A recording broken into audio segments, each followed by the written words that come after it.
Gate with PS Parihar channel में आपका स्वागत है। आइए शुरू करते हैं और देख लेते हैं कि आज के समाचार पत्रों में विद्यार्थी जीवन से संबंधित कौन कौन सी सूचनाएं हैं। तो वीडियो को जल्दी से लाइक कर दें, शेयर कर दें और जिन छात्रों ने चैनल को अभी भी सब्सक्राइब न किया हो तो जल्दी से सब्सक्राइब कर लें ताकि आप लोगों को इसी प्रकार की ऑथेंटिक अपडेट सबसे पहले मिलती रहे। चलिए शुरू करते हैं। कल जो मीटिंग हुई थी सभी भर्ती बोर्ड जो चयन बोर्ड है उनके प्रमुखों के साथ में, और उसी के बारे में आज के समाचार पत्रों में ये सूचना दी गई है। पेपर लीक व सालभर गैंग से निपटने के लिए प्रदेश में बनेगा नया कानून। अभी हाल ही में केंद्र सरकार ने भी एक नया कानून बनाया है और अब जो उत्तर प्रदेश सरकार है वो भी एक नया कानून बनाएगी। और नीचे लिखा है कि सीएम ने रिक्त पदों पर चयन प्रक्रिया तेज करने के लिए अफसरों के साथ में बैठक की है, पारदर्शिता के लिए कड़े निर्देश दिए हैं और कहा कि अराजक गतिविधियां कतई स्वीकार नहीं की जाएंगी। सीएम ने यह भी कहा कि गड़बड़ी होने पर अब डीएम और डीआईओएस को भी जवाबदेह बनाया जाएगा। सीएम ने कहा कि एडेड कॉलेज को सेंटर बनाया जाता है तो संबंधित प्रबंधक परीक्षा व्यवस्था में कहीं से भी शामिल ना हो। केंद्र व्यवस्थापक के रूप में दूसरे संस्थान के प्रधानाचार्य को जिम्मेदारी दी जानी चाहिए और जिलाधिकारी और जिला विद्यालय निरीक्षक को भी व्यवस्था से जोड़ें। गड़बड़ी हुई तो इनकी भी जिम्मेदारी तय की जाएगी। सीएम ने कहा कि शिक्षक चयन प्रक्रिया में बड़ा सुधार करते हुए हाल ही में शिक्षा सेवा चयन आयोग का गठन किया गया है। इसके सदस्य नामित किए जा चुके हैं। अध्यक्ष की नियुक्ति भी यथाशीघ्र कर दी जाएगी। अभी तो मतलब कार्यवाहक अध्यक्ष हैं और जो स्थायी अध्यक्ष यहाँ पर उनकी बात की जा रही है, लिखा है। और नवगठित आयोग चयन की कार्रवाई समय से प्रारंभ करने की अपेक्षा। ये तो होगी शिक्षा सेवा चयन आयोग की बात। और यहाँ पर कुछ बड़े बदलाव की भी बात की गई है और यहाँ पर देखिए लिखा हुआ है सालवर गैंग के बारे में भी। नीचे लिखा सीएम योगी आदित्यनाथ ने कहा कि युवाओं के हित संरक्षण के लिए राज्य सरकार संकल्पित है। हर एक युवा की मेहनत, मेधा और प्रतिभा का सम्मान है। पेपर लीक या साइबर गैंग जैसी अराजक गतिविधियों को कतई स्वीकार नहीं किया जा सकता है। ऐसे अपराध में संलिप्त हर अपराधी के खिलाफ ऐसी कठोरतम कार्रवाई की जाए जो नजीर बने। ऐसे प्रकरणों में अपराधियों के विरुद्ध कार्रवाई के लिए कठोर कानून लाया जाना आवश्यक है और इसके लिए यथाशीघ्र कार्रवाई की जाए। सीएम ने पेपर सेट करने से लेकर के ओएमआर सीट स्कैनिंग और परिणाम तैयार करने के लिए अलग अलग एजेंसियों की मदद लेने के निर्देश भी दिए हैं। मुख्यमंत्री ने विभिन्न विभागों में रिक्त पदों पर चयन प्रक्रिया तेज करने के लिए शनिवार को विभिन्न चयन आयोगों को अध्यक्षों के साथ भी महत्वपूर्ण बैठक की है।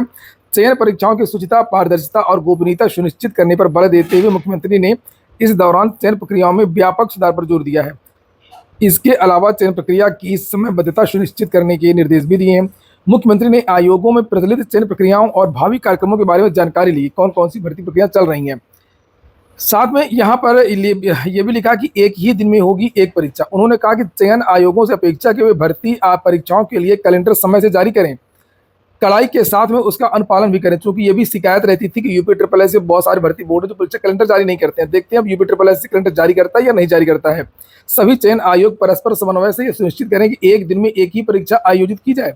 कुछ पदों के लिए शैक्षिक अर्हता निर्धारण में समकक्ष योग्यता के संबंध में विसंगतियों की सूचना प्राप्त हुई है। ये देखिए, ये एलटी ग्रेड शिक्षक भर्ती, खंड शिक्षा अधिकारी भर्ती और स्त्री की बहुत सारी भर्ती हैं जिसमें समकक्ष अर्हता वाला विवाद है, उसको लेकर के भी यहाँ पर लिखा हुआ है। और सीएम ने कहा कि संबंधित विभाग प्रकरण का समाधान कर आयोग को सही जानकारी उपलब्ध कराएं और चयन परीक्षाओं के सेंटर के लिए राजकीय माध्यमिक और डिग्री कॉलेज, विश्वविद्यालय, पॉलिटेक्निक, इंजीनियरिंग, मेडिकल कॉलेज के साफ सुथरे टैग रिकॉर्ड वाले वित्त पोषित शैक्षिक संस्थान ही सेंटर बनाए जाएं। सेंटर वहीं होंगे जहां सीसीटीवी की व्यवस्था होगी। यह भी सुनिश्चित कराएं कि परीक्षा केंद्र नगरीय क्षेत्र में ही हो। परीक्षा केंद्र निर्धारण में महिलाओं और दिव्यांगों की अपेक्षा का ध्यान रखा जाए, उनके लिए मतलब बहुत दूर सेंटर वगैरह ना दिए जाए इसी जगह पे। यहाँ पर यह भी लिखा है कि एसटीएफ के संपर्क में रहे चयन आयोग। सीएम ने कहा कि शुचिता और गोपनीयता के लिहाज से चयन आयोगों को शासन स्तर के शीर्ष अधिकारियों और एसटीएफ के संपर्क में रहना चाहिए।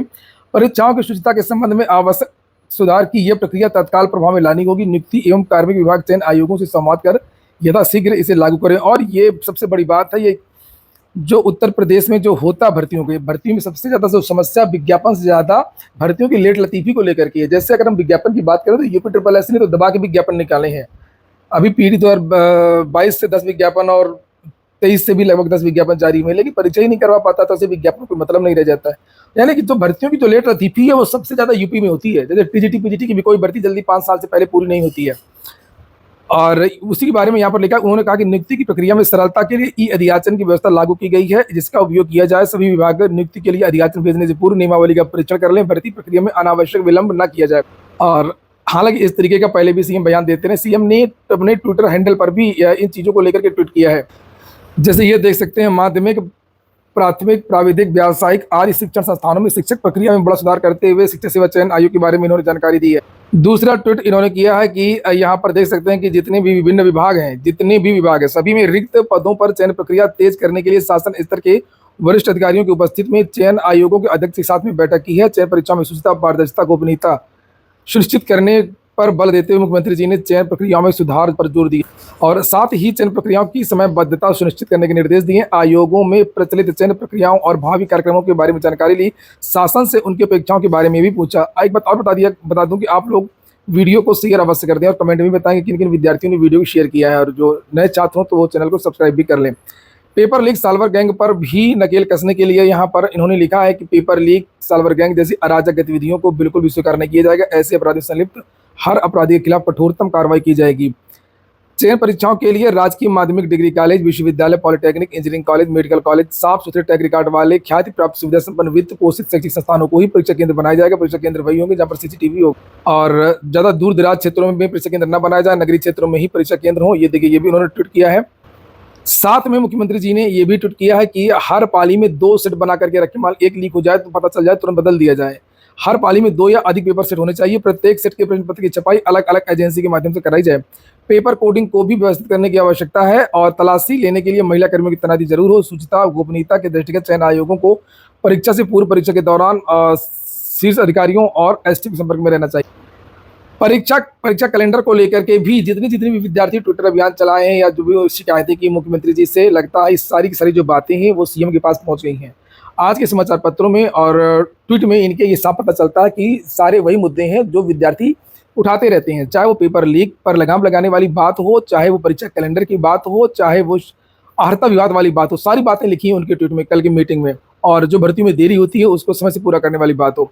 तो यहाँ पर फिलहाल परीक्षा कैलेंडर को लेकर के जानकारी दी गई है सीएम के द्वारा। लिखा है, कैलेंडर के अनुसार परीक्षा न होने से भर्तियों को असुविधा होती है, इसका ध्यान रखा जाए। सभी चयन आयोग परस्पर समन्वय से सुनिश्चित करें कि एक दिन में एक ही परीक्षा आयोजित की जाए। ये किस संदर्भ में लिखा है ये समझ में नहीं आया।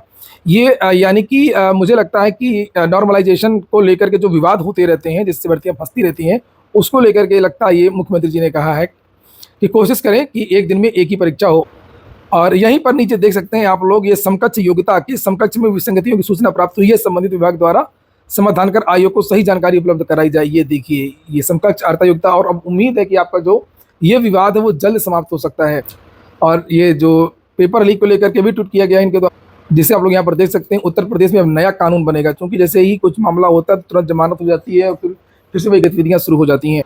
पेपर लीक को लेकर के भी कुछ सूचनाएं हैं, जैसे यहाँ पर लिखा है कि मास्टरमाइंड राजीव नयन बोला कि एक दिन पहले सुभाष ने दिया था पेपर। आरओ पेपर लीक मामले में कौशाम्बी पुलिस ने दर्ज किया बयान। आरओ पेपर लीक 2 जगह से जैसे बताया जा रहा है, एक तो बिशप जॉनसन जो कॉलेज है वहाँ से पेपर लीक, और दूसरा जो पेपर है वो सुभाष के पास आया था। तो ये 2 जगह से लीक बताया जा रहा है। और जो कॉलेज से जो आउट हुआ था वो तो मालूम चल ही गया, उसके कई लोग गिरफ्तार भी हो गए हैं। और जो सुभाष वाला मामला है अभी ये ज़्यादा क्लियर नहीं हो पा रहा कि इसको पेपर कहाँ से मिला था। चलिए छोड़िए, और मेन बात परीक्षा की। मुख्य परीक्षा में ईडब्ल्यूएस का कट ऑफ सामान्य से अधिक। पीसीएस 2023 आरटीआई के तहत सूचना मांगने पर लोक सेवा आयोग ने दी जानकारी। मेरे पास आरटीआई में दिखाता हूँ, ये है आरटीआई पीसीएस मेंस 2023, और ये आरटीआई है। देखिए यहाँ पर जनरल की जो कट ऑफ है वो गई थी 734, अनुसूचित जाति 703, ओबीसी की कट ऑफ भी ज़्यादा गई है और ये 738, और ईडब्ल्यूएस की कट ऑफ 750। तो इसमें बहुत ज़्यादा आश्चर्य करने की बात नहीं है। और जब फाइनल मेरिट होती है तब ये ऊपर नीचे किया जाता है, यानी कि जो ओवरलैपिंग वगैरह है ये बाद में ही होती है, बिल्कुल लास्ट में होती है रिजल्ट की। और अभी जो मेंस तक जो विद्यार्थी हैं, इंटरव्यू तक जो विद्यार्थी हैं, वो अपनी ही कैटेगरी में रहते हैं। मतलब 15 गुना, 13 गुना, 2 गुना, 3 गुना, जिस तरीके से इंटरव्यू में बुलाया जाता है और मुख्य परीक्षा के लिए बुलाया जाता है। और फाइनल कट ऑफ नहीं जाती है ज़्यादा, फाइनल कट ऑफ कम ही रहती है, लेकिन फिर भी ये काफ़ी अंतर है, यहाँ पर आप लोग इसे देख सकते हैं।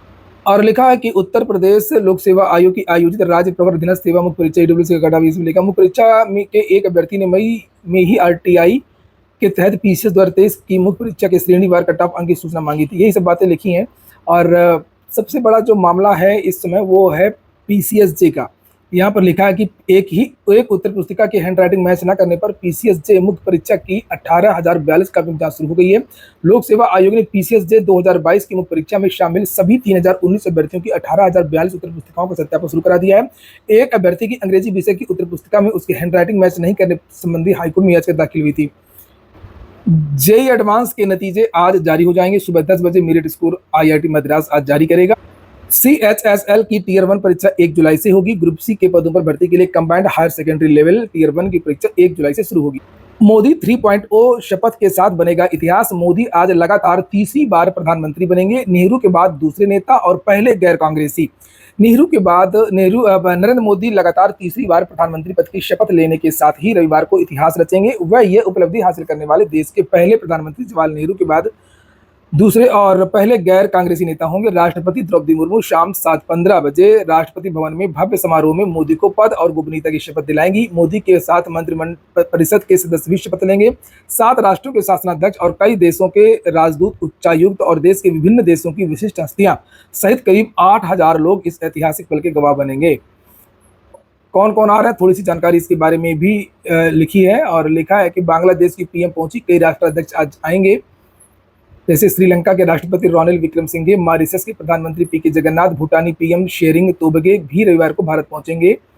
और सबसे ज्यादा चर्चा रहती है आजकल मालदीव की, तो वहां की भी सूचना है। मालदीव के राष्ट्रपति मोहम्मद मुइज्जू समारोह में शामिल होने के लिए रविवार को पहुंचेंगे। मुइज्जू ने कहा कि यह मेरे लिए बेहद सम्मान की बात है कि इस ऐतिहासिक अवसर पर मेरी पहली भारत यात्रा दर्शाएगी कि द्विपक्षीय संबंध सकारात्मक दिशा की ओर बढ़ रहे हैं। यूपी की हैसियत तो हो सकती है कम, जैन की नुमाइंदगी तय है। तो चूंकि यहाँ पर सांसद ही कम हो गए तो मंत्री कहाँ से बनाएंगे, जाने कितने तो मंत्री हार गए हैं चुनाव। तो वही यहाँ पर लिखा है कि एनडीए के बेहतर प्रदर्शन वाले राज्यों को नई सरकार में दबदबा बढ़ेगा, पर बीते चुनाव में मंत्रिपरिषद में सर्वाधिक प्रतिनिधित्व रखने वाले उत्तर प्रदेश की हैसियत घट जाएगी। यूपी से राष्ट्रीय लोकदल अध्यक्ष जयंत चौधरी का नाम तय माना जा रहा है और महाराष्ट्र व बिहार अहम रहेंगे। महाराष्ट्र में अक्टूबर जबकि बिहार में अगले साल विधानसभा चुनाव होने वाले हैं। सोनिया गांधी फिर बन गई हैं कांग्रेस संसदीय दल की अध्यक्ष। राहुल गांधी से नेता प्रतिपक्ष बनने का कार्य समिति ने एक मत से किया आग्रह। कांग्रेस संसदीय दल के अध्यक्ष पद पर सोनिया गांधी को फिर से आमराय से चुन लिया गया है। संसदीय दल की बैठक में रविवार को पार्टी अध्यक्ष मल्लिकार्जुन खड़गे ने उनके नाम का प्रस्ताव रखा और लिखा है कि वहीं पर राहुल गांधी पर लोकसभा में नेता प्रतिपक्ष बनने का दबाव बढ़ गया है। यूपी रोडवेज प्रयागराज रीजन में होगी 98 ड्राइवरों की भर्ती। यूपी रोडवेज प्रयागराज रीजन चालकों की भर्ती शुरू करने जा रहा है और ये सभी रीजन में ये भर्तियां शुरू होंगी। खास बात यह है कि इस बार ग्रामीण अंचलों में कैंप भी लगाए जाएंगे ताकि मौके पर ही अभ्यर्थियों का टेस्ट लिया जा सके। अभी 98 पदों पर भर्ती किए जाने की योजना है, इसके बाद पदों की संख्या बढ़ाई जाएगी। यूपी रोडवेज प्रयागराज रीजन के तहत संविदा पर चालकों की भर्ती होगी और इसमें पुरुष और महिला दोनों ही आवेदन कर सकते हैं। तो इस भर्ती के बारे में और भी बहुत सारी चीजें लिखी हैं, आपने देख लिया। जैसे यहाँ पर योग्यता के बारे में लिखा हुआ है 8 पास 2 वर्ष पुराना हैवी लाइसेंस होना चाहिए और हाइट इसमें होनी चाहिए 5 फुट 3 इंच और न्यूनतम आयु सीमा 23 और अधिकतम 58 वर्ष। और यही सब बातें लिखी हैं। कितना मानदेय भुगतान होगा ये देखिए, यहाँ पर लिखा 1.89 रुपये। और प्रोत्साहन वगैरह के बारे में भी बात की गई है। और उत्कृष्ट चालकों को प्रतिमाह 19,593 रुपये एवं उत्तम योजना के तहत 16,593 रुपये तक का पारिश्रमिक का भुगतान भी इसमें शामिल है। चालक के परिवार को फ्री यात्रा का जो पास है वो भी प्रदान किया जाएगा। कब कब कैंप लगना है, कहाँ कहाँ पर, तो उसके बारे में लिखा है। बादशाहपुर पट्टी लालगंज में कैंप 10 जून को, फूलपुर जारी सराय अकिल में 11 जून को, हंडिया कोराव मंजनपुर में 12 जून को, विंध्याचल मेजा रोड में कैंप 13 जून को लगेगा। इसके अलावा कुंडा में भी 11 और 12 जून को कैंप लगेगा। क्षेत्रीय प्रबंधक ने बताया कि अगर जरूरत पड़ी तो पदों की संख्या में वृद्धि भी होगी। नीट पेपर में बवाल बढ़ता जा रहा है। छात्र छात्राएं सड़क पर तो आ ही रहे हैं, साथ में बड़ी बड़ी जो राजनीतिक पार्टियां वो भी इस मुद्दे को उठा रही हैं। सीबीआई जांच की भी बात चल रही है कि सीबीआई जांच भी किया जाए। कल प्रयागराज में बालसन चौराहे पर प्रदर्शन हुआ। नीट परीक्षा लीक में धांधली का आरोप लगाते हुए शनिवार को कोचिंग संचालक, शिक्षक और प्रतियोगी छात्रों ने सिविल लाइंस में धरना स्थल पर प्रदर्शन किया। वहीं एनएसयूआई के कार्यकर्ताओं ने बालसन चौराहे पर प्रदर्शन किया। नेशनल टेस्टिंग एजेंसी के खिलाफ नारेबाजी की। प्रतियोगियों ने परीक्षा की सीबीआई जांच की मांग की है। ये देखिए लिखा हुआ है। तो ठीक है दोस्तों, ये हो गया आज का वीडियो आपको अच्छा लगा हो, फिर काम का हो तो लाइक अवश्य कर दें। जिन छात्रों ने चैनल को सब्सक्राइब न किया हो सब्सक्राइब कर लें। पूरा वीडियो सुनने के लिए बहुत बहुत धन्यवाद। और बाकी की सूचनाएं आप लोगों को दैनिक रोजगार समाचार भाग 2 के वीडियो में मिलेंगी।